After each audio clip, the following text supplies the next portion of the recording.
pa.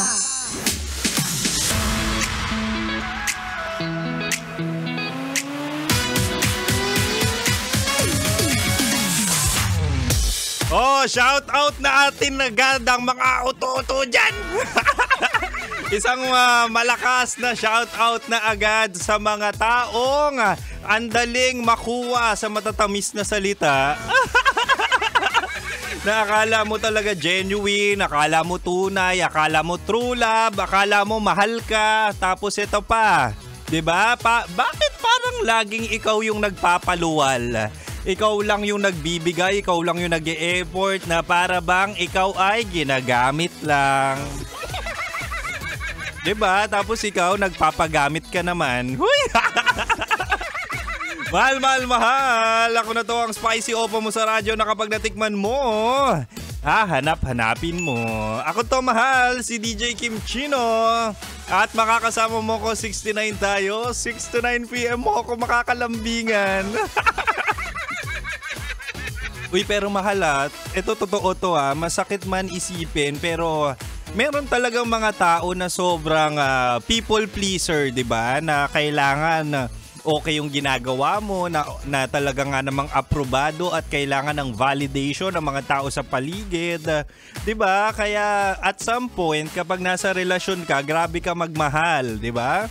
Grabe ka gumastos, grabe mag-invest sa taong wala namang kasiguraduhan kung totoo nga bang mamahalin ka. Diba? Parang ikaw, kaya nga kita shinout out Hindi pa kayo pero ang laki-laki na ng investment mo. Ang laki na ng sinugal mo. Akala mo talaga kasino. Kasino yan. Tao yan Taong hindi ka kayang mahalin pabalik.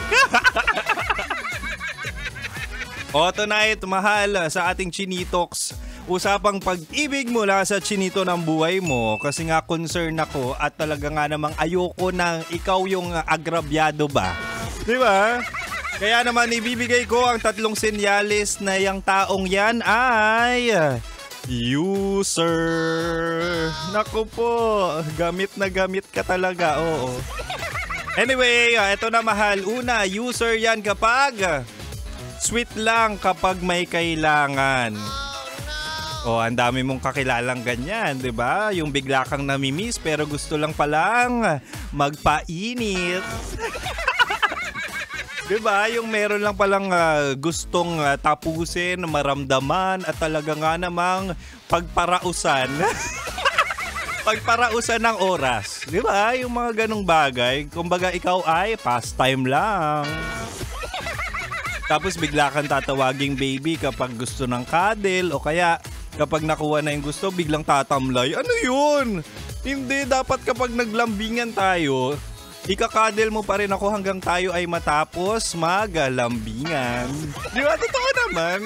Hindi porket nahag mo na ako, hindi porket nakausap mo na ako, iiwan mo na lang ako kapag ayaw mo na. Hindi pwedeng ganun Masyado kang one-sided at user. Ano ka, pampalipas oras? Huwag kang papayag ng ganun, mahal. Diba? Marami talagang oportunista sa mundo. Kaya ako lagi ko sinasabi, learn to say no. Lalo na't alam mong user yung tao at papakinabangan ka lang. Kaya huwag kang magpapaabuso sa maling tao. Magpaabuso ka kapag worth it.